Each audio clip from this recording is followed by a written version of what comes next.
we started with reviews, but then we got into this problem that we started to realize, like, you get a 150 unit community over a year period. We're going to ask for reviews for that, but there's not a ton of turnover happening in that, because if you've got 90-something% occupancy rate, you've got a really great community. You can only ask people for reviews so many times. Sure. And so for us, we had to naturally evolve into say, hey, how do we stay relevant for this property? How do we stay relevant for the manager, for the ownership group? How do we stay relevant on top of it? And that's really where the satisfaction piece was born out of.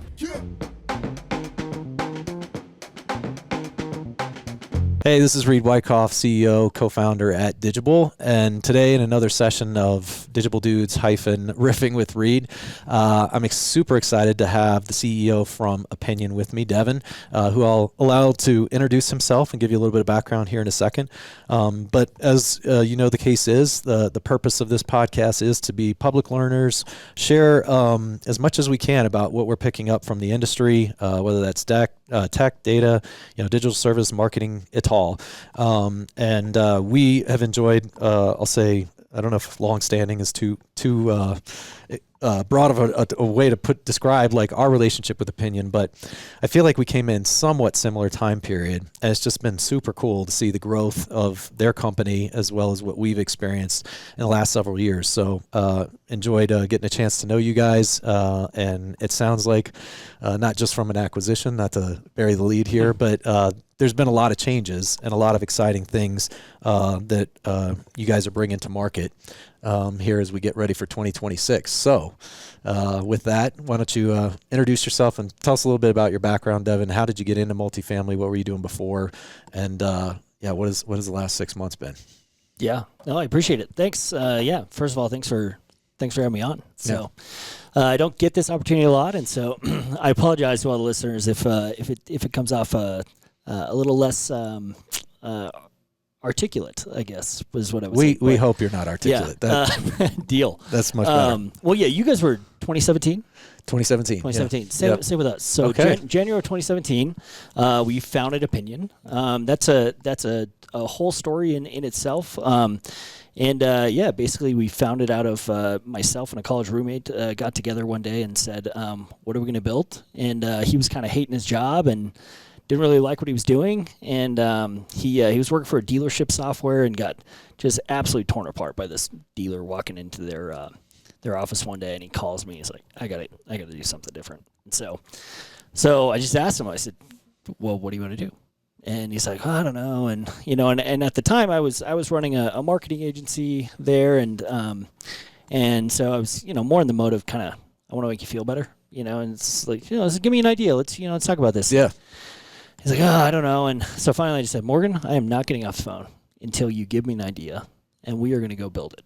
And he's like, no, we're not. And I said, I'm not getting off the phone. And so eventually, coaxing this out of him, he had set up a series of ClickFunnels for a company doing reviews. And so an email would come out of the CRM system. It would send it to the whoever just bought a vehicle or a car, right? And and then it would ask for a review. And I said, that sounds pretty simple. And I was running an agency, so I was doing web pages and all this other stuff. I said, I'll call you back in.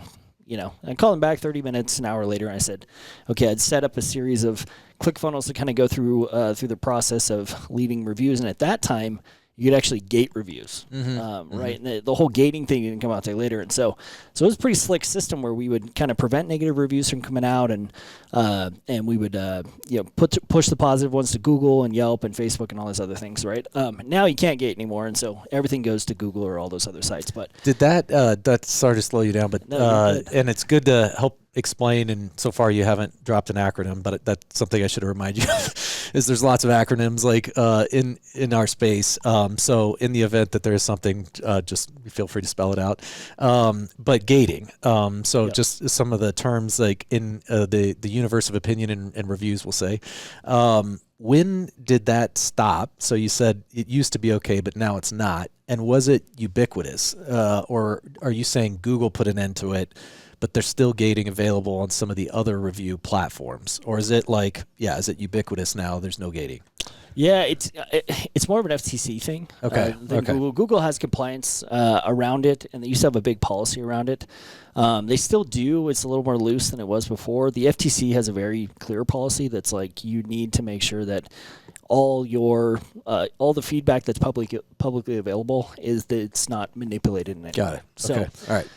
so that was about, I would say 2019-ish. They came out with a policy around it. And so that's when our software changed to be compliant. We actually had to go through a full Google compliance thing. So a whole story, but going through the compliance department with Google, making sure that this is the process. Yes, you guys are approved. This is how you guys should collect reviews. Got it. But yeah, to sum all that up, gating was basically you could prevent reviews from going to Google, and you could push the positive ones through, and you could prevent the negative ones. And so coming back to that, we built this system. We went out, we sold it to a couple buddies, and of mine that own businesses, and one of them, being a couple friends, and then I also had my sister was using it on her salons. Nice. She has a handful of hair salons, and so at the time we were small, just tiny, and then we started to kind of pick up and take off, and we added Alex Bennett, who works with you guys. We've had him on the show. Yeah, Alex, and we added Alex to come on as a sales. He and I went to college together as well. And then kind of 6-7 months in, we realized like, hey, we need like a CEO here. And at the time I was like, well, I don't have time for this actually. Like this was kind of a side project to make Morgan this feel is a side better. hustle. Yeah. So we ended up bringing on a CEO, Justin Bingham, to come, and then it was just us for a couple of years, and then eventually I kind of phased out of the marketing stuff that I was doing, and I was also doing some e-com and stuff online, and came in and joined Opiniion full time. And we were it wasn't until like 2019 where we actually got into multifamily specifically. Okay. Where we were running car dealerships, salons, spas, medical offices. We're HIPAA compliant, so we do chiropractors and all that other stuff. And then we decided that, hey, we've really got to go, and Justin used to say this a lot, instead of an inch deep and a mile wide, go a mile deep and an inch wide. So I was like, I got to make sure I get that one right. You're the finance guy. You got to get it right. Yeah. So anyways, we started kind of looking at all these other industries. We had an advisor one time who told us, you really should go out and sell 5 different industries, 10 different locations within those industries, and figure out which one was the easiest, which one paid you the most, which one had, maybe some rebuttals to pricing or product or whatever. And one of those industries was multifamily. And so we had a company that was out of Salt Lake, Milburn and Company. I don't know if I could drop their name, but I did now. So I do it all the time. Yeah, so we had Milburn and Company, and Milburn and Company, they had a handful of properties, and AMC was the management company on it. Okay. And so Milburn went to AMC and said, look, we want this on our properties. Jed Milburn was a buddy of Justin's, and so we ended up going into AMC and saying, hey, we want this on our properties. They said, how's it work? Blah, blah, blah. We explained it to them, and we ended up getting it on all of Jed's properties. And overnight, one of the properties got 30 reviews and took them from like a 2-point-something star to over a 4-point-something star. Wow. And in multifamily, that was absolutely unheard of. Totally. That's what I was going to say. In this industry. Yeah. And so that's a big deal. We immediately get a call a couple days later, and they say, what did you do? And are these reviews fake? And we said no. Like they're absolutely authentic reviews. They're verified. We can show you all of this. And AMC turned around and said, we want this on all of our properties as soon as we can. And so that has proven to be a lot more challenging than it sounds. Can you give us a week? Yeah. Right. And so or a month. This was how naive we were going into the AMC side, because we knew what Jed was paying us, and Jed was a buddy, so he was just like getting like friends and family discount. And we walked in and we said, well, hey, we'll put this on all your properties. And they said, well, how much is it? And we kind of teased it a little bit. How much do you think it should be? Yeah. And we threw out 15 cents a unit per month. Oh my gosh. And I'll tell you, we ate that. For do you do you get to lay claim to that? Was that your baby? 15 cents. I had no idea. Like, we didn't know, shooting in the dark. We had no idea. Yeah, so we were trying to tease out, like, well, what do other softwares pay? Yeah. And so we just said it in the meeting. Oh yeah, 15 cents a unit. Yeah. And they immediately were like, done. Great, done. Yeah. And we had no idea. Yeah.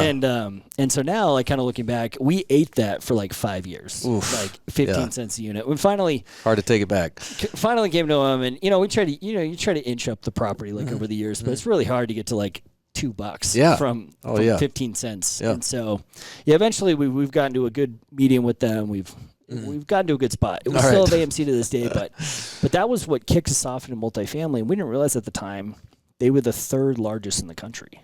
And so then we started just going management company after management company, and they're like, oh, AMC's using you. And then pretty much, and they, then soon we got Bridge Property Management. We get, ZRS and all these other. That's how it works in the industry. Yeah. And so the dominoes start falling, and that's when we took investment from RET Ventures. Okay. Back in 2019, 2020, we did a follow-on on there too. And that really kicked us off into multifamily. And once you get RET Ventures, their LP network is sure. a lot of big multifamily companies. And so that's the model. Yeah. So that's how we got into it. And that's where we are today. And now we're sitting today just over 2.1 million units. Wow. And we're amazing scale. Yeah, we're about 9,500 communities that use our software. So that's terrific. So yeah, it's been a grind for sure. But yeah, that's kind of inception all the way through to kind of where we're at today. Okay. Well, you and I grabbed lunch before this, and one of the things that you were mentioning, because I was, and this actually doesn't connect, and we'll definitely get to Rentgrata in a minute, that acquisition, which I think is super exciting, and I think I'll just say good for the industry, not just good for the two companies. And I don't always say that, because I do think there's sometimes some mergers, if you will, or acquisitions that don't necessarily make sense or aren't good for the broader industry.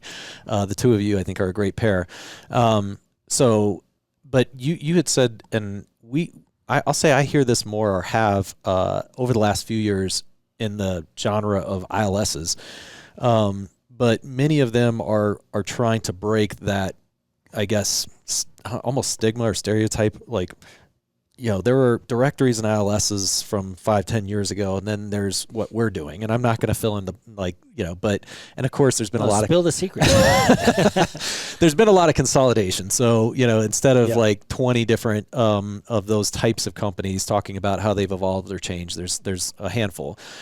But I'm setting this up because I feel like it's fair to make that comparison maybe when it comes to review companies or review platforms, is there seem to be a fair amount, and maybe not all in this industry, and I think that is unique, and one of the reasons you guys have been so successful is your niche.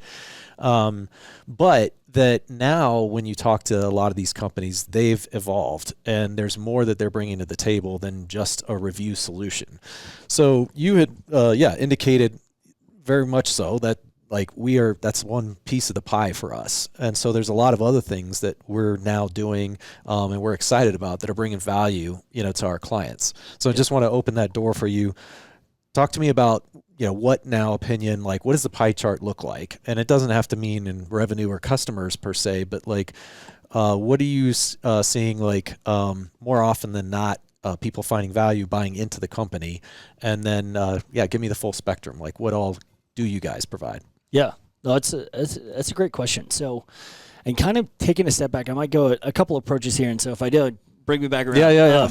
But yeah, we started very much in reviews, and that still is I wouldn't say our core product, but it's still core to what we do. But it's an element of what we do, and so if we take a step back, we started with reviews, but then we got into this problem that we started to realize, you get a 150 unit community. Over a year period, we're going to ask for reviews for that, but there's not a ton of turnover happening in that, because if you've got, 90-something% occupancy rate, or you've got a really great community, you can only ask people for reviews so many times. Sure. And so for us, we had to naturally evolve into say, hey, how do we stay relevant for this property? How do we stay relevant for the manager, for the ownership group? How do we stay relevant on top of it? And that's really where the satisfaction piece was born out of, right? Because now we wanted to start measuring different events that were happening in the property so we could remain relevant. And so we added, okay, well, let's start measuring the tour. And let's start measuring the move-in process. And let's start moving the maintenance process. And then let's do the renewal process and the move-out process, which we still do now and a couple other items in between there.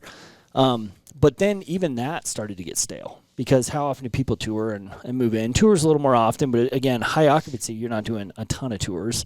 The move-in process, if high occupancy, you're not doing a ton of move-ins. Yeah. Move-out's the same. And so we started to add, okay, well, how do we add another additional layer to this? And then we started to add our quarterly, basically, similarly to, you guys might do this here. Do you survey your residents or your employees on their ENPS score? Yeah, for sure. Yeah. So quarterly, we do the same thing as well. We ask, how likely are you to recommend this to their friend, right? So we do the same thing on a quarterly basis to the residents, and we're also collecting data at the same time. And so that really was kind of the inception of, okay, we've got all this review data, and now we've got all this internal data. What are we going to do with it? Yeah. And so we started to centralize all that together. And so if we take a step back and we look at all of this data and what it can do for us, that it can actually provide direction on what you should do in your business on a quarter-to-quarter basis, on your move-ins, on your maintenance. Our maintenance product, for example, when we're measuring maintenance, we're not only measuring like the experience of that, but we're actually measuring the employee score as well. So you can start to pinpoint and now make decisions within your business of what you should do. And saying, okay, hey, Mary and Jane and Thomas are great, but Roger needs some work because all of his maintenance scores are sub 3 out of 5, right? And so we started to do all that. So we started to get in this place where we're more data centralization, and we're starting to bring all this data together. And AI really changed the game for us on that. So we started to say, okay, instead of just doing the word cloud that everybody has and pulling out some of these keywords, we could actually start to go through and analyze all of this data. And so that's what we started to do. So we built our insights product to be able to do this. And then we just started to layer in more product, right? And so now as a company, we do reviews. We also do that satisfaction piece. We have referrals. We also have a social product that'll post to all your social media, but it's also, you got a lot of conversation happening in your social media. So anything that's happening on Facebook and Instagram and in your DMs and all that other stuff, that's all coming back into our dashboard. And then we start to measure our surveys specific, because a lot of people still want old school surveys, right? And so those are a lot of... Yeah. Better believe it. Yeah. It's I'm half joking. Yeah. That does track actually. So we start to add some of all of these different products together. And what we started to realize is that if you go to buy, you can go buy your review product from, I'll drop competitors here, Bird Eye, Reputation.com. You can do that. And I'm not saying they're bad products at all. I'm not going to, dip on my competition or anything like that. But you can also go buy surveys from Kingsley or Ellis or SurveyMonkey. You can go buy some of your satisfaction products, right? Those are a little more competitive. So, but we know if you do a quick Google search, you can see who kind of our competitors are on that. But what's happening here is when all of your data is in all these different places, it's really fragmented. It's really hard to bring it together. Yep. And so that's exactly what Opiniion is doing now, is we're bringing together all of these different pieces together so that we can start to provide more predictive resident intelligence for your specific property, for your region, for your portfolio, and we're bringing all that together into one. And so, which kind of leads into why Rentgrata. Why was that a piece that we needed, and why was that a central piece too, and why was that attractive to us? So we talked about kind of the touch points that Opiniion has, but we only got tour to move out, tour to renewal, and then we usually call it renewal or move out, right? So that whole process, what Rentgrata allowed us to do is to have the conversations that are happening pre-tour from the prospect level. So not only can we pinpoint, because before we could kind of pinpoint, okay, what's great about the tour? Why are people moving in? Why are people moving out? On some of that, but we never could pick out why are people moving in specifically. What conversations are happening in the buy cycle? We were getting it pretty much after the buy cycle. Other than the tour, which we were more rating like, the manager within the tour process. We weren't really getting to the almost to the thought process behind like what's the buy cycle look like, and that's where Rentgrata adds that conversational piece to the data layer that we're trying to all put together into one. So it allows us to cover more of the resident experience, and it gives us another element or another piece of data that we can layer into, be able to predict, okay, how likely is this person to move in? How likely are they to sign a lease? And all that's coming together now. I mean, we're pretty early in the acquisition, and so product's still coming together. We're still trying to centralize all of our data from their piece into ours. But that's a lot of the reason why we purchased them in the first place. Super cool. And I see the vision. It's not a small one, as far as bringing all those kind of different vectors of intelligence, like resident intelligence, all into one platform, and then ultimately turning that into predictive, analytics, which I think's, just super cool. There's a lot of different things now in my head. I'm trying to slow it down for a second and think the best way to organize some of these questions. But I'll start with... and I'm a rambler, so at any point you just tell me like, hey. Yeah, we'll ramble together. I said it before. This should be rambling with Reed, not riffing with Reed. But are you then, when you're coming to, from the business development side, saying we'll be replacing or likely, and I don't know how much of it is replacement, but we don't need to get into the economics necessarily, but if you're coming to me and I'm like, well, I have 3 of those already. I have Sochi, or I have Bird Eye, and I am using rep.com, just you were listing out, is that one of the most common ways that you guys kind of, I guess close business is, and all of that adds up to this, and I'm bringing you that whole solution in one at this price? Or is it, I don't know how many different kind of entry points or angles, but what is it that typically closes? Is it the vision of like, hey, I can bring all this data into one and turn that into predictive analytics, which is more a roadmap than necessarily already a reality? But I'm just wondering what is landing the business, and then if you could also share, to the extent what are still the obstacles? Because when we often, when we talk to founders, CEOs of different companies, and you hear them cast that vision or share it, it's like, who's telling you no? Why would anybody tell you no? But obviously, not everybody's saying yes. Yeah. So I'm just curious, what is really landing right now? How are you guys developing and building more and more business? And then, what's holding people back?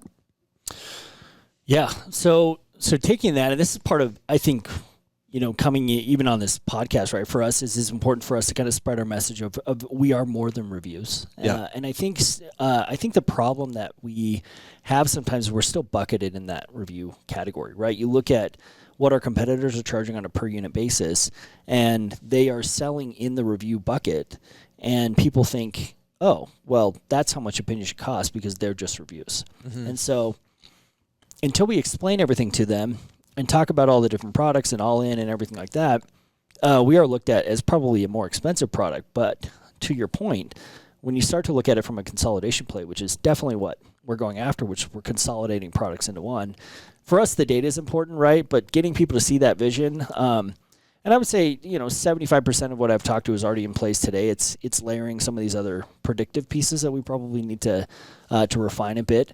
But we also have to sell like how people buy, and that might sound interesting, but the data is important from the review side, so we have to sell it as reviews.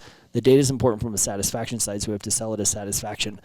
But all to say, to wrap all that up, is that, we went on consolidation, we went on price at that point, because by the time you start paying for all these different vendors. Yeah. Not to mention the time suck that it is of dealing with 6 vendors instead of 1. Yeah. And you've got one login, right? And it's interesting how the industry we've kind of seen go from this specialization, just doing reviews, to then consolidation, then back to specialization, and now it seems like consolidation's picking back up again. Yeah, right? Totally. So I'm interested to see when the specialization flavor of the year again. Yeah. But we definitely went on. We lose on price if people just think we're reviews. We win on price when people start to realize, like, oh, I'm getting everything that all of these other vendors would give me for one for one price. That's helpful. What about setting expectations? So I'm still thinking, okay, you're on the final stages of closing a new portfolio, and owner says, or operator or marketing, I didn't ask you who you're most frequently kind of interfacing with, I guess, or who's the decision maker, because that's something else David and I've found intriguing, is like it's not always who you think as far as who makes the final call. So we'd love to hear that too. But my question is mostly around setting expectations. And I think that's one of the harder things right now to do within the tech community and multifamily, because there's so much tech hitting right now. So it's like, how do you normalize this picture? Because there's a lot of things that are influencing this, and I'm bringing you this solution, and I'm going to try to tell you, like, this is what the ROI might look like. Might is probably not a word that a decision maker wants to hear. But yeah, would you tell them, hey, ultimately this is about NOI, or ultimately this is going to help, your retention, or ultimately this is going to speed up your leasing velocity and get you to your occupancy goals faster? What is the, because, and I grant it could be a few metrics, right? Mm-hmm. But that gets harder to, really hold accountable or focus on. So I'm just playing, I guess, role playing almost with you. But yeah, if you were coming to me and proposing this, that's ultimately where I'd say, okay, tell me which metric though, like what should I be looking at a year from now or 2 years from now? And that's part of it too, is what's my timeline to ROI opinion out? Yeah, it's kind of interesting because a lot of times it's dependent upon the management companies making and affecting the change that we're telling them to make, right? Because we can measure it all day long. Similarly to you can measure your employee score all day long. And if you're asking, like we do, we ask how likely are you to recommend, but then we follow it up with what would you change here, right? And then I think the other questions like, what are we doing well and what are we not doing well is basically the questions that come out. And so we're doing the same thing on the management. But if you never made any changes, people are saying, hey, I want a drinking fountain out here. I want a drinking fountain. I want a drinking fountain. But you're like, I have no idea what they want, right? And some of those things, it's like we're trying to uncover some of these different directional pieces on go implement this at the property. But if they never do that, they're really not going to see the ROI that they need to, right? I think where we start to see ROI and where we can measure it a lot easier is up funnel from them, which is specifically on the review side. We live in an environment where we are pixel first instead of people, right? Mm-hmm. Like people are more often interacting with your brand from a pixel level, right? Like being websites, online reputation, all of that.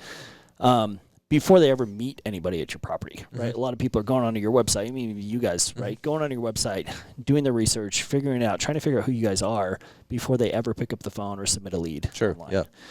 And that's the same thing on a per property level. So on the Opiniion side is we've measured a couple different things. If you have a 4.0 or higher, your occupancy rate is 95% or higher, right? And a lot of that's because you're doing what's right at the property level, and people want to stay. They want to be there long term. Mm-hmm. And you kind of get into this whole, and I don't want to get too tangential to this, but the way that multifamily is going is to more an experiential economy, right? Mm-hmm. And so the experience economy of what am I providing to my residents? Not just a roof over their head and new paint, new carpet, and all that stuff, but what experience am I catering for them?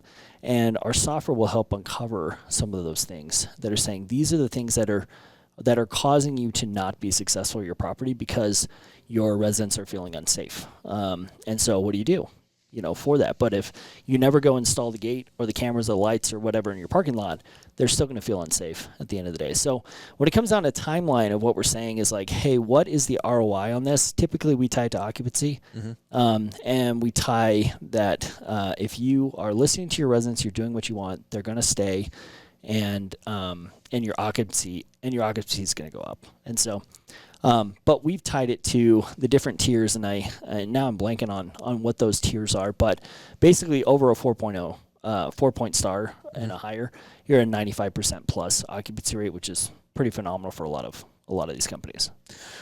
I need you to unpack that just a little bit further because I'm not getting the I guess maybe simple or direct correlation or connection of 4-star 95% occupancy. So, are you saying within the stabilized I guess assets, that's the correlation versus obviously if I'm a lease up and I have a 4-star, that doesn't guarantee me. I mean, I'm still trying to get, people. So when you say 4-star 95%, do you mean that among stabilized properties, that's what you can expect? Typically. Sorry if I'm missing something. Yeah, I'm just trying to understand the 4-star 95%. Yeah, I mean, people want to live in places that have good ratings. Sure. Right? And so they're going to go to those higher star-rated properties first. Because people aren't finding it. They're not driving by a community and going in the front office. Unless they're like really familiar with the neighborhood, that typically doesn't happen. They're going online and they're saying, what are the best rated properties? Sure. So they're saying apartments near me, and that's popping up there. And so the locations that are popping up first are those with the best ratings. Sure. And so that's why your occupancy rate is higher. I got it. I think that makes sense. And I would be paying attention to that too. It sounds like it's, you can expect, or we would be aiming to maintain that 95%. And 4-star is one of the biggest drivers of that. Like, biggest predictors, I'll say, as we were almost talking predictive analytics. But not to go too far down that rabbit hole. So then back to wrapping up almost the expectations, if you're saying it's often occupancy, but there are sometimes, and probably a couple of other KPIs we'd encourage you to evaluate, that you're looking at longer term. Like, so this isn't something, when you bring Opinion on in 3 months, you're going to be able to quantify our ROI. There'll be some signals. There's some good things and intelligence that we'll share, but ultimately it's going to take some time and compliance, which sounds like one of the bigger struggles, and we can relate to that. Mm-hmm. But is that fair to say? So I don't know if you ever get kind of, and of course you're not doing the day-to-day pitches, so to speak, but where timeline comes up. Because that's another thing when you think of all the tech that's hitting the industry. I think maybe there's now become all this immediate gratification. It's like, all right, we're bringing you guys on, and 3 months from now, I want to be able to go to my CEO or to the stakeholders and say what a genius I was for making this move. Yep. Do you have to temper that and say it's probably going to be more in the timeline of 1 to 2 years, or are you able to get I'll say time to money, but can you get there even faster? Yeah, I think what we're talking to different clients, we're a lot of the times talking to like either operations or marketing people or our buyers, right? Yeah, makes sense. And a lot of them aren't thinking in what is ROI. They mostly are thinking like, what's the star rating here that we're having, and how do we measure some of these different satisfaction pieces? So they want to get a pulse on, are my tours going well? And if not, I need to anchor it somewhere. I need something that's measuring it so that I can increase that. But yeah, and we're seeing like between 0.3 and 0.4 star increase within a 60-day period on different properties. But that's not the same for everybody. So there are some properties out there that, they've got 700 units on it. They've got 1,000 reviews already. And they're at a 2.1 star. It's unrealistic expectations to say you're going to be at a 4-star in, 60 days from now. Just like SEO saying you're going to be on page 1, a week later. Yeah. So it's really heavily dependent upon what the property's at and what their status is. We have a review calculator that can kind of set some of those expectations that says, look, based upon past performance that you've had, this is where you'll be in a year. But based upon where our standard metrics are, this is where you could be in a year. Got it. But typically it's star rating based, not necessarily like ROI specific. Yeah, which I can understand, and I think there's, I'll say, room for a certain amount of that. I can get stuck on it myself personally, but when it's, I'll call it intuitive value. It's like, we understand and don't necessarily need to be pulling this all the way through and having almost like the, direct, attribution. I'm making some parallels to our world, where it's like, look, we did move the needle. You're seeing more leads, more quality leads. Do we have to get down to, did that come from Facebook, to a lease, which I appreciate. But at some point, it's like we can agree that, that we're driving the value that you're aiming for. What does it sound like, and what's the frequency? So you were mentioning, and where you guys are headed is a more robust resident intelligence platform. Is that, okay, verbiage? Sure. Okay. And that one of the challenges can be compliance. So it's like, we told you about the water fountain, but you didn't do anything about it. So does your team or account management, like each month, spend time reviewing the findings? Is it quarterly reviews? Is it annual reviews? You mentioned AI is helping a ton as far as stitching all this data together and probably translating it into, kind of headlines that, are easy for people to read and meaningful. But I'm just wondering, how does the transfer of intelligence to action, like where do you guys kind of stop? Obviously you're not implementing, but yeah, just curious the frequency and how that transfer of knowledge occurs. Yeah, so Opinion is trying to catch in the moment experience too. So right after you're touring, you're going to receive like text message and an email from us, right? And so if there's something to flag within that on a one-to-one basis, so that's a one interaction to a single interaction, that's going to, and something negative happened, our system will flag it. It's immediately emailing the manager. It's also notifying our team that something has happened at the property, right? And our team is constantly monitoring these. You get a dedicated CSM on your behalf, and on a monthly basis, they're checking in to make sure that nothing has been missed. But on those one-to-one interactions, that's going directly to the management company. You're getting real time. So they can get that. On a monthly basis, there's reporting that goes out that's kind of summarizing all that. And then on a quarterly basis, our team actually sits down and consultative with you and goes through the data specifically.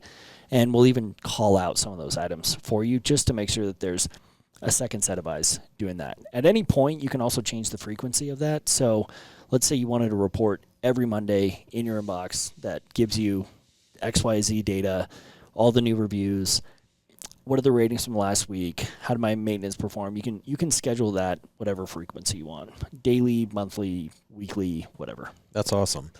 Do you stop short of actual recommendations? And so forgive me for latching onto the water fountain example, but where you say, hey, 6 times in the last month or even the last 2 weeks, water fountain's been brought up.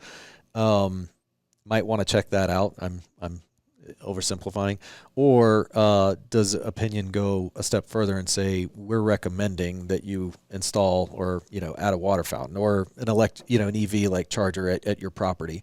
So I'm just curious because I'm thinking about the matchback or adoption rate is how my brain's working. You're thinking about this, but not to squeeze in our own platform here, but one of the things we learned with Fiona, which is meant to be a predictive marketing analytics platform, so it would look at all sorts of data points, and instead of just reacting to the data, it would be looking ahead and saying, based on historical data as well as trends that we've mapped, we believe that you should be shifting more spend or budget to this platform or that platform and pulling down from there. And what we learned was that it was almost too many recommendations. Some of our clients were like, this thing's amazing, but it's like almost, I feel like every week it's telling me this, it's telling me that. And I'm really struggling to operationalize this, like keep up with it.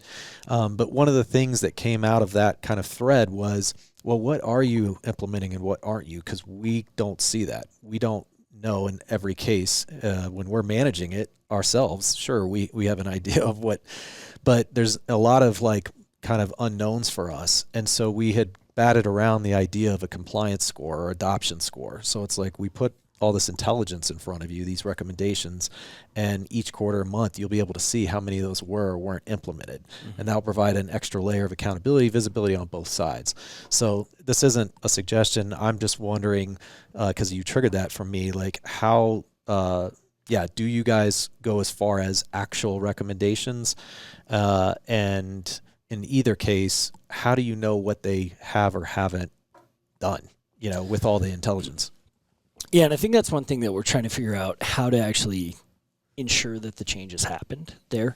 On our QBRs, they'll go through suggestions on like, hey, this is coming a lot. You probably need to pay attention to that. We try to stay away from definitives, especially, one that comes up is maintenance scores. It's like, hey, all 3 of these individuals are doing really well. This one is not, and it's more of an implied, implicit. Maybe go have a conversation there, but we would at no point be like, you need to fire this guy. They're out of here. We would never say that, but we do call out those type of things. Okay. And then is there a cadence, I guess, to like the subsequent month? Did you end up doing anything about that guy, or is it just like that's where we stop? It's like we don't make an effort to come back on all this stuff, which I would understand. We'll give you the intelligence, we'll give you suggestions, but at the end of the day, that's where the handoff really is. Yeah, they kind of have to be adults about it. Themselves. So we can't be project managers for them at the same time. But we have thought about, okay, these are the things that have come up. how do we put that in a checklist, Yeah. so to speak? And that's come up. I would say like 95% of our roadmap is client driven, and so it's not being asked for that much. Yeah. No, that's why I'm asking the questions. Yeah. Well, when it comes to, I don't know if it's fair to, I guess, phrase it this way, but tiers of kind of solutions, I guess, or services or product that you guys are currently bringing to market. Is it 2 or 3 things? Because you mentioned all that it's doing now, and I'm just wondering, like, and for those marketers that are listening, how simplified, I guess, like, is the solution stack?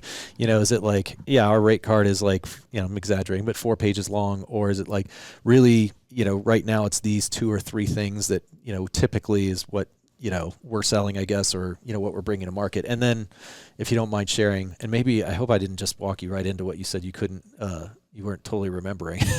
There's something about packages or something I feel like you said it's blanking right now. So I hope I'm not walking you right into that. But yeah, I'm just wondering, what are the levels, like what are the products, since you come with a product background, if you were to just kind of simplify it, or can you?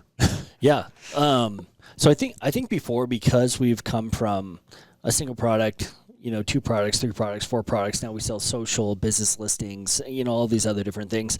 We've come to the realization that we have to get more packaged approach to it. And so we are, the names of the products or the names of the packages here, I think, is still TBD, right? But it's basically a good, better, best type model. Okay. So we're moving into that where reviews and the satisfaction piece will always be central to what we do. That's how we get our base information. That's how we get our core data in order to be able to give direction. And so having that is kind of our good starter package. I mean, for anyone marketing, trying to get a community good reviews, I want to get a pulse on what's going on there from maybe like a light level, and then almost like a light analytics, AI analytics platform there. It's going to be a good product for you. Our best product, I think, is or a good, better. Our better product is going to have kind of our core features.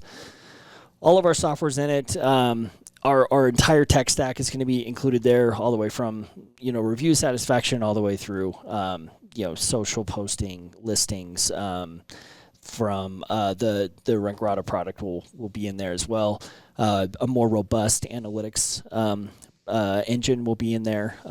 Anyways, all things that we have right now there. And then kind of our best package is more of our white glove service. We'll actually manage the account for you. You're getting priority support, calls anytime, not quite 24 hours, but more availability on that side. And anything there. We also have like a response product. We'll actually respond to your reviews for you on your behalf. It's a human that's looking at those, every single one that goes out.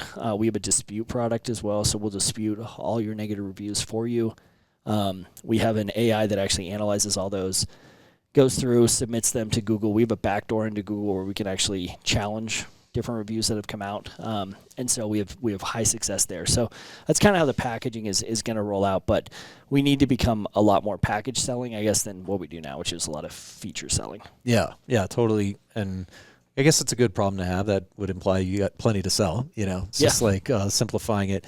So AI, you mentioned that, and I want to come back to, if we can, a little bit on the Rentgrata, but what would you say is the biggest, I guess, disruption, changes, for better or worse, I suppose, that you're seeing from AI now?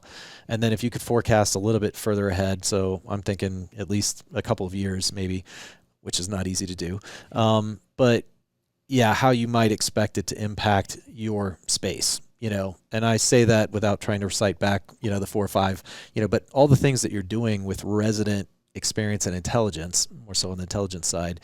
How is AI currently disrupting that, for better or worse, in your opinion? Because you mentioned people are looking for authentic, real reviews or responses, etc. And then what are your thoughts about how it will impact as it continues to accelerate this space over the next couple of years? Yeah, and hopefully I can articulate this well, but I think one of the reasons that Rentgrata was such a good product for us to buy is that it kept the human element as part of the leasing process. And I think the industry-wide is going, where can we optimize on cost? And I think it's going to be a detriment to them when you go back to, what experience am I providing?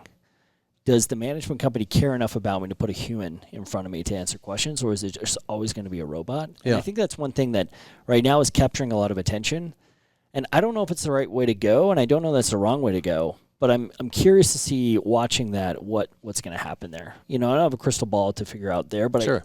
I feel like it's going to be a cycle, and eventually we're going to end up in the middle, where it's going to be augmented versus like automated. And right now you're seeing a lot of VLA software with Elise AI is huge. I mean, just raised $250 million, right? Mm-hmm. To go to war with like whoever. Yeah, exactly. So try not to make them Buckle upset. up. Yeah. But it's interesting because they're all AI first, and I still think that there needs to be a human element to the leasing process and just even the experience process at the community level in general. And I think AI is going to, again, kind of have that happy medium of augmented versus automated. Yeah. No, I think that was a great job of articulating that. And I'm not just saying that. Gosh, I think this was still around AI. Actually, it's not. What would you say? This is a bit of a right turn, and I'm going to see, if you're ready for this. I'm not. But another question I guess I enjoy asking within different genres of ad tech, martech, and I don't know if that's fair, like parent, genre here, but would you say is the most underrated and overrated aspects of within the buyer kind of consideration? So what I mean is when you're talking to folks, and again, I know you're not doing this day to day, but and working, presenting this to them, are there some things that have stood out or you've heard, that just feel like that's overrated? Like that is not where we should be focusing this conversation, or what you should be focused on. Because it should be about this, not that, is what I'm getting at on the overrated. And then are there some things that you don't think we're talking enough about or that we should be focused on? And it could end up being one and the same, but I'd love to know if there's, a couple things you could call out where it's like, man, I can't believe we're still talking about that, or you're still focused on that. That to me is underrated. Or I'm sorry, overrated. Yeah. And then just the flip. Yeah. We already brought it up, surveys. Okay. I mean, we have a survey product, but the amount of times people said, I would buy your software if you just had a survey platform. And then guess who doesn't use it? Yeah. Nobody. Right. I mean, for us, it's a self-serve dashboard. It's gotta have a dashboard. It's but you never log in. Yeah. So, I mean, our survey product, right? We automate. So we have kind of our pulse surveys, which go out that are like your tour, move in, move out, right? But we do have those long form surveys, and we do have a couple automated ones that are set up when you set up your account, and they'll kind of measure on a yearly basis. They'll measure a lot more touch points. They'll have a safety score to it, and they'll have how you feel about the rent rate that you're paying, like some of that stuff to just to get some data in. But yeah, the amount of times we had people tell us I want to build custom surveys, and then they just never do it is astounding. Yeah, no doubt. Well, most underrated. Underrated. We should be talking more about this than we are. If you were to almost reverse roles, it's like if I were the one that was buying this, this is something that I would want to be talking about, or I think we should be talking about. Ooh, that's a good question. What is the most underrated?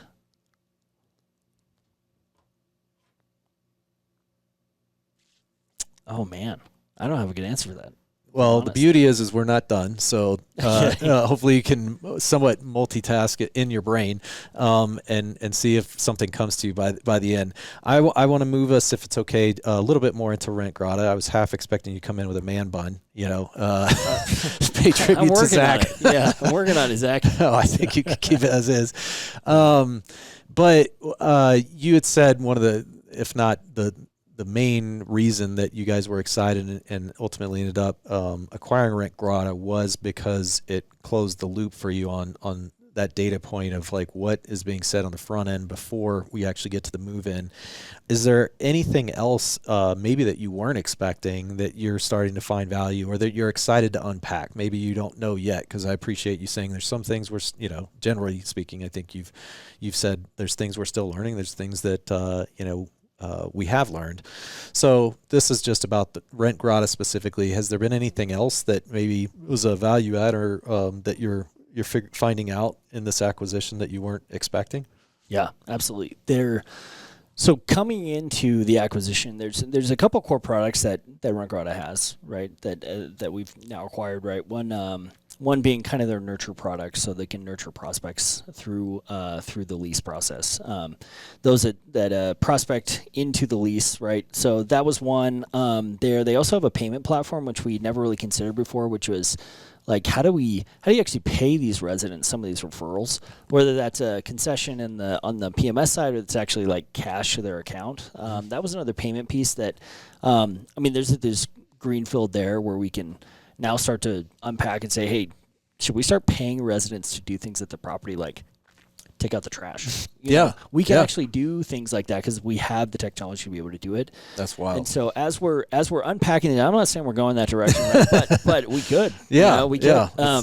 But one of the things that became more and more and more exciting to me as we went through this was how much time they had spent building their own AI product. I mean, I'll be honest, ours is built on OpenAI, which I think a lot of people are. Yeah, join the club. Yeah, so, it's not a secret there. Maybe it was. Cut that it's out now. So, Shocker. No, but ours is built on OpenAI. And there were some challenges to be able to get through some of that, right? But their product is actually built far more sophisticated than ours.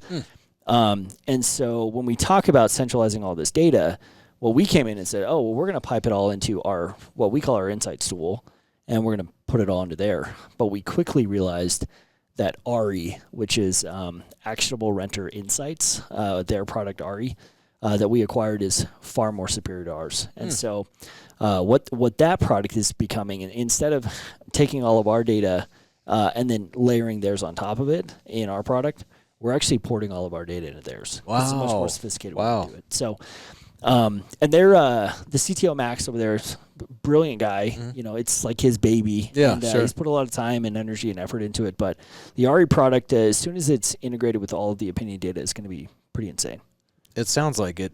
That's a surprise, and I suppose in a good way, meaning says a lot about Max and you know what that must, the value it must have, because typically when you see something that's, call it air quotes, more proprietary and highly complex, that can be a nightmare. It's like we built on OpenAI, again, making the comparison for somewhat, not Digible specifically, but like WordPress. You hear this with websites. It's like, oh, we have our custom CMS.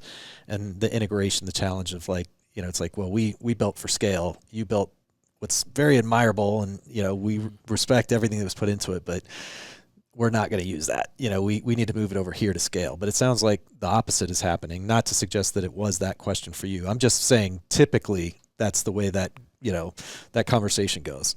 Yep. Yeah. You don't even need to, if it's like, yep, we thought about that, and obviously we made the choice. Well, I didn't even, and this isn't going to be random in a tough way, but I am wondering now, what's the purpose of Opiniion? Like, as CEO, it's like, this is our Northern Star. This is like what gets me out of bed, but this is ultimately what our 100-year purpose is, like what we're trying to do. I didn't give you a chance, so I wanted to briefly come back to that, and then I'm going to ask you more like forward-looking. What are you most excited about? Obviously, you're still in the middle of this kind of integration with Rentgrata, which I'm sure is keeping you pretty occupied. But as you look at the next 2 to 3 years, what has you super excited, and then what's keeping you up at night? But let's start with, lay it on us, like what's the ultimate purpose of Opiniion? Yeah. I think taking a step back is that when you look at an apartment complex and you look at the pool and you look at the grounds and you look at, the landscaping and all of this stuff and the doors and all the money that went into it, that doesn't exist if you forget about the renter. If you forget about the resident who ultimately is paying the note off on that deal, I think that is often overlooked, is that when we ask people, what's the most valuable piece of your property, that is not typically the answer, is the residence. Crazy. Which is crazy, yeah. Right?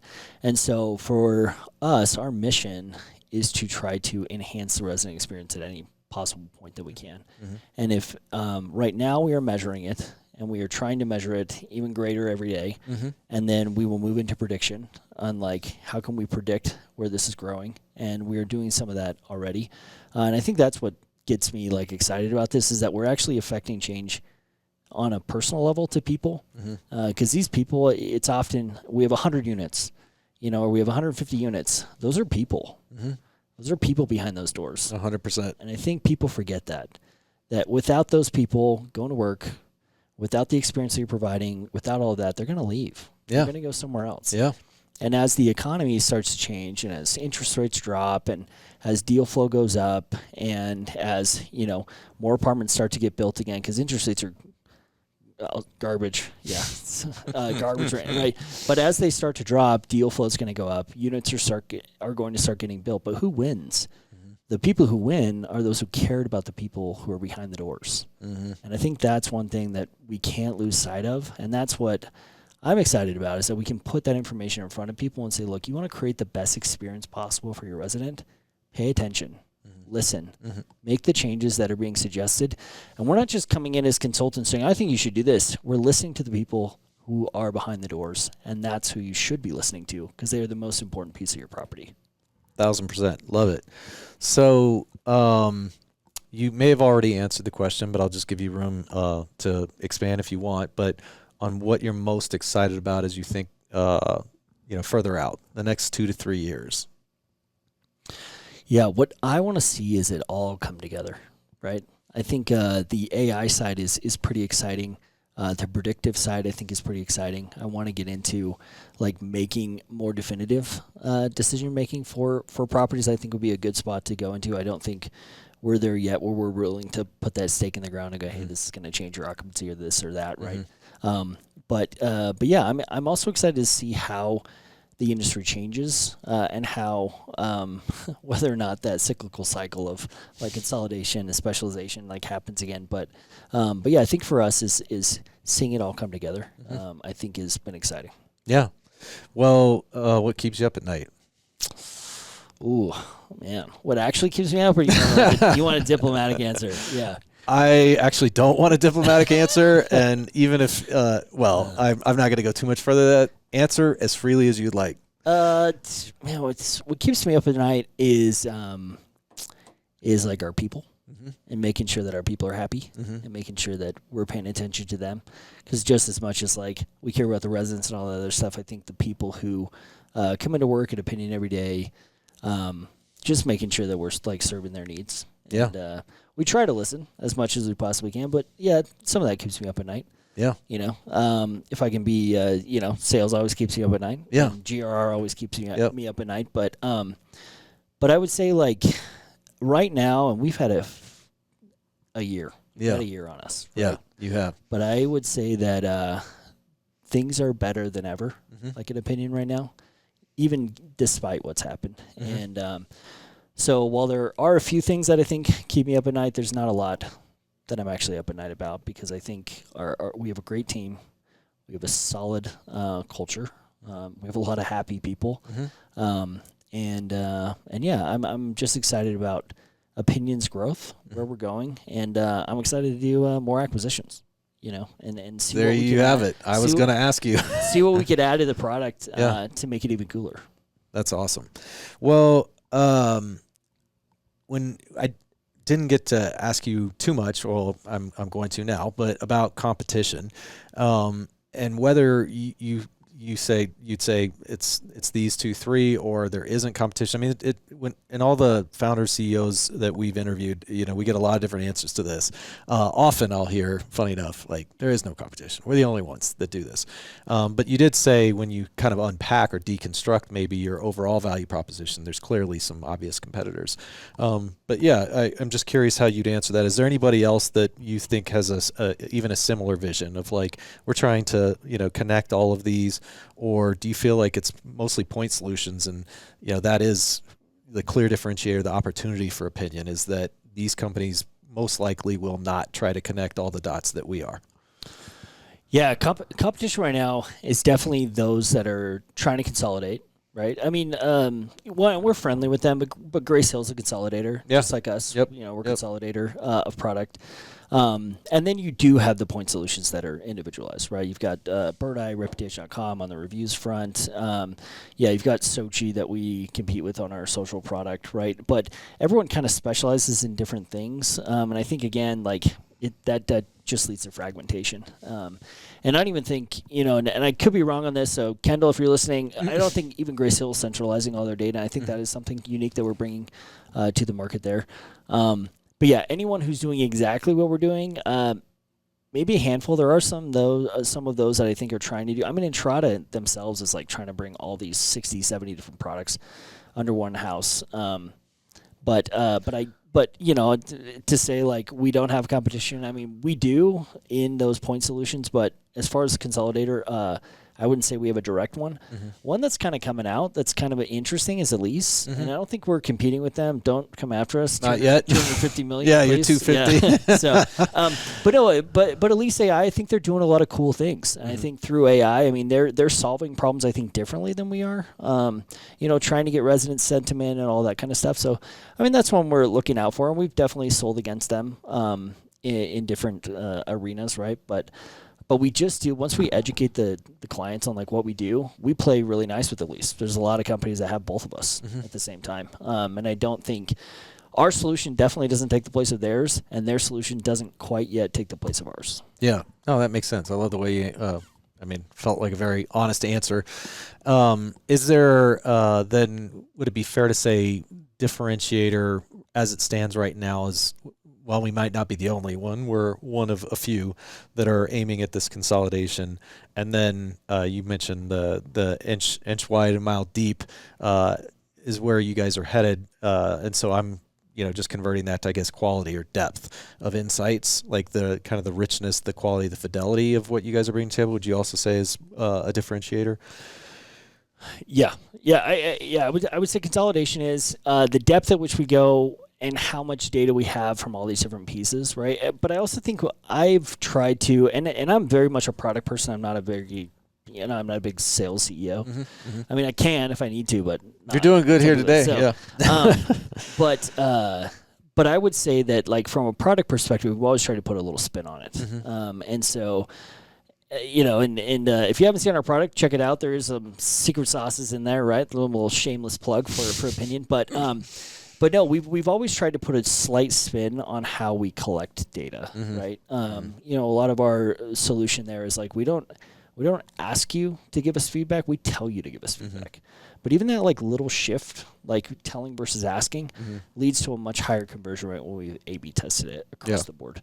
And so I would say, like, yes, we compete. Yes, we have like all of these different like segments that we are trying to compete against all these different vendors in, but we've also tried to be differentiators within those different segments so that we can win just against a review platform, or just against a satisfaction, or just against a Sochi with their social posting stuff.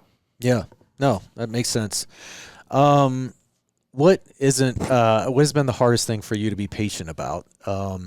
And that's a loaded question, I think, with the CEO. But you mentioned being a product person, and that's one of the hardest things. I think I shared that also with you offline when we were grabbing lunch. But just, it's hard. The more that you see, the more that I feel like a lot of people want to do. It's like, man, that would be cool. That would be cool. And you mentioned the appetite for some more acquisition. What do you feel like right now you need to show the most patience with? Where do you need to exhibit restraint?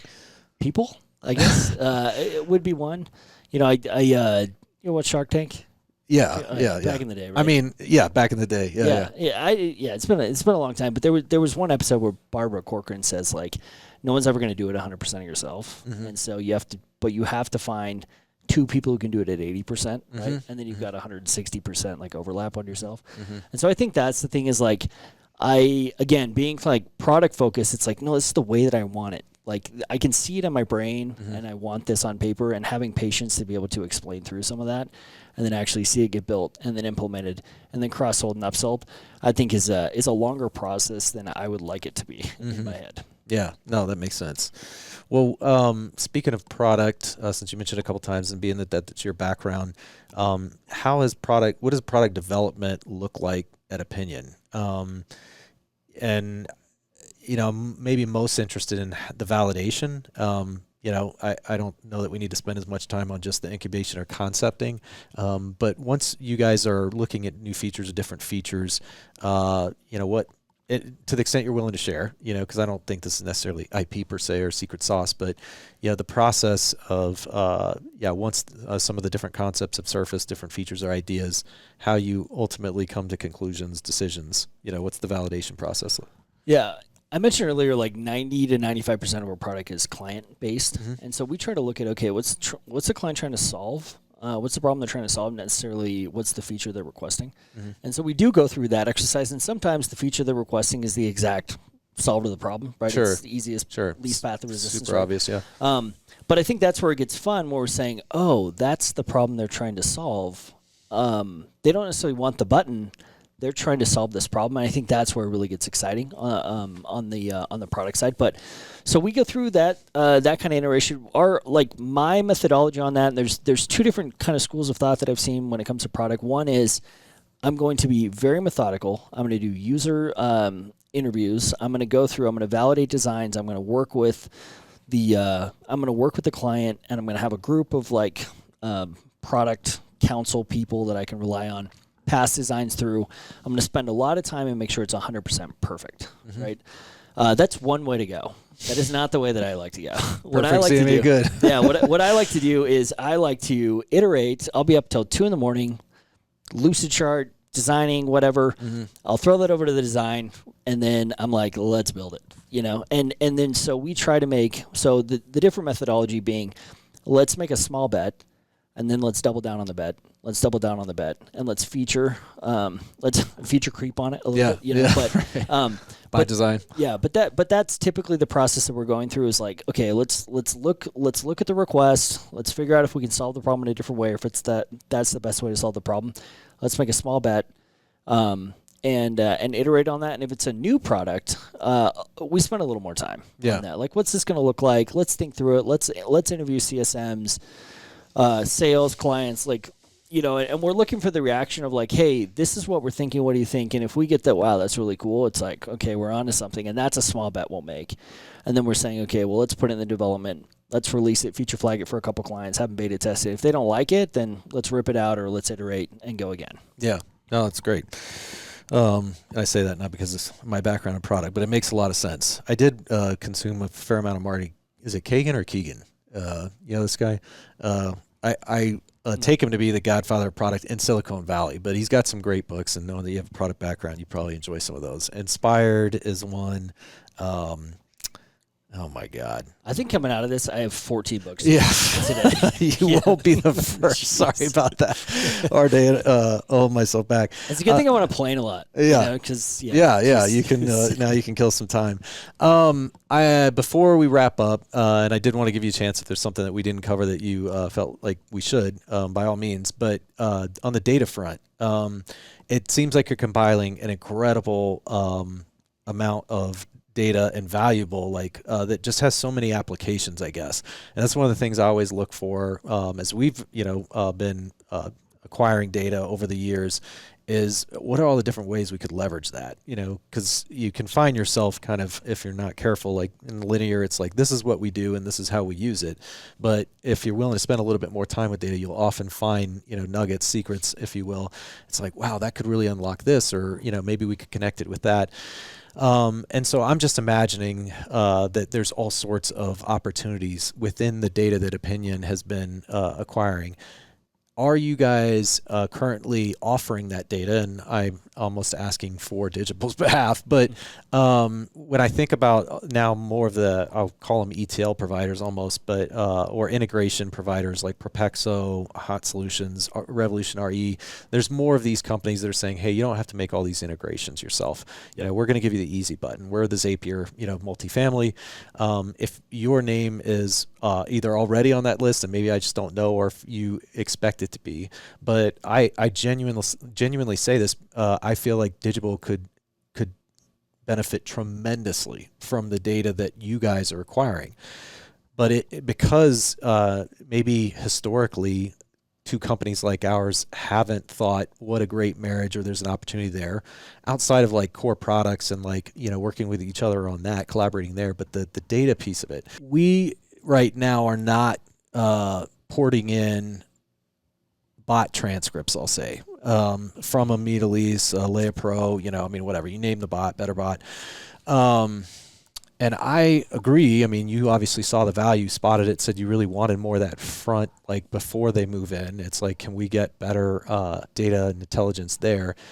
We see a huge benefit as well. And we had talked to Rentgrata a little bit about this, but it's like, as a marketing agency, if we knew that that month, let's just say 80% of the questions were oriented at X. I mean, don't even, you can throw whatever you want in it. Do you have a pet? Yeah. Why wouldn't we then cater your marketing? Exactly. Optimize some of your AdWords or even your imagery. It's like people keep asking about this infinity pool, as weird as it is, or the water fountain. Shouldn't we show a water fountain, in your marketing? Yep. And yeah, I just feel like the data that you're describing and what you're doing and how you're, pulling all these different vectors and consolidating would just be a gold mine for a company like us. So the question in that is that crossed your mind on like, we should be on that list, as Propexo's looking at all the PMSs, and all these other, companies. Why not Opinion? Yeah. Well, on a limited level, our own internal clients, they get anonymized stuff, benchmarking data from across the platform. Yeah. There's nothing specific. There's no PII there. PII there. Yeah. But across, I'm sure there's going to be opportunities for that. Do we share it currently? No. Just internal stuff. But is it because the thought hadn't crossed your mind, or is it because of the concern about security, or is it just we have a pretty full roadmap and so we just haven't had time for it? I just think we've got there yet. Okay. Yeah. We've thought a lot about like how do we share this data and how do we get there? And I think like kind of moving into this next year, what you asked kind of what we're excited about a little bit. Pricing and packaging is a piece of that. Re-identity of like telling that message to the market of Opinion is more than just reviews. It's got to get out there, and we've got to do a better job at doing it. I mean, I'm inherently kind of a quiet person, but that's clearly translating into our marketing. We're a little quiet too, but we've got to tell this message there as well. But I think some of that data is going to become crucial in telling that message. That we truly are expert. I mean, we have 2 million units to use our software.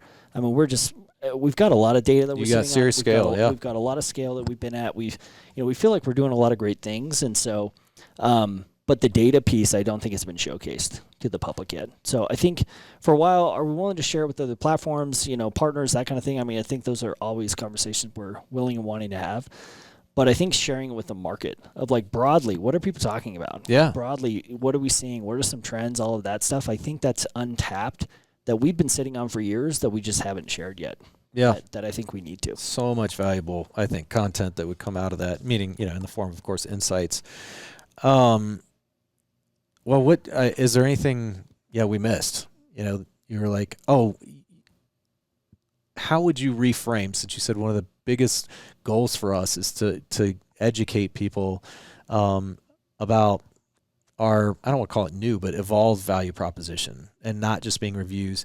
How would you describe that or frame that? So I was just in my head, your review, resident intelligence platform is what was surfacing for me. It could be totally off, but if you were like, we're not just a review, this is who we are, this is who we're becoming. Fill that in for me. Like what? Yeah, I would say how would you describe it? Yeah, we started as reviews. We moved into satisfaction. We are absolutely a resident intelligent platform now, right? Is what we are doing. We have the data. We are doing that currently. We have the AI analyzing the data currently. And where we are going is predictive resident intelligence. Saying, cool. Given all this data, given what's happened, given the trend that's happened there, this is what you can expect. You can expect on occupancy, on renewals, and a myriad of different other like data points. Cool. All right, there you have it. Anything we missed? I don't think so. I think we covered a lot. Yeah. Oh, yeah. Apologize to your listeners if this was not. No, interesting. I far from it. I think it was super informative, and yeah, this space, along with a lot of, I'll say, kind of categories within marketing.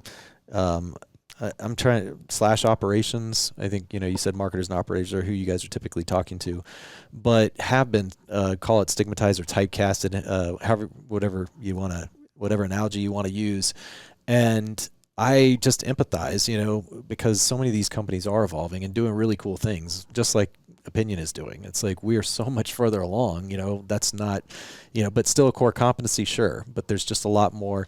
And so it does require, and sometimes it can be exhausting, especially as a CEO, but constantly trying to educate. But it's so important because otherwise, yeah, you're missing a lot of opportunities, and so are a lot of people in the industry. Yeah. So good stuff, man. It's fair. Well, thank you.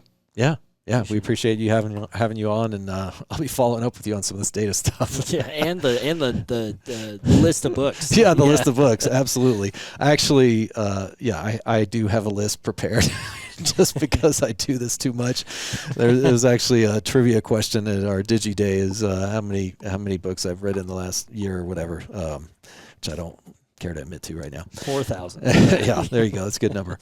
All right. Well, there you have it from Devin and Opinion. And Devin, if somebody does want to reach out, has more questions, what's the best way to get a hold of you? Yeah, opinion.com. There's 2 eyes on the second eye. So, yeah, it's pretty easy to get in contact, LinkedIn, anything. All right. Awesome. Thanks, everybody.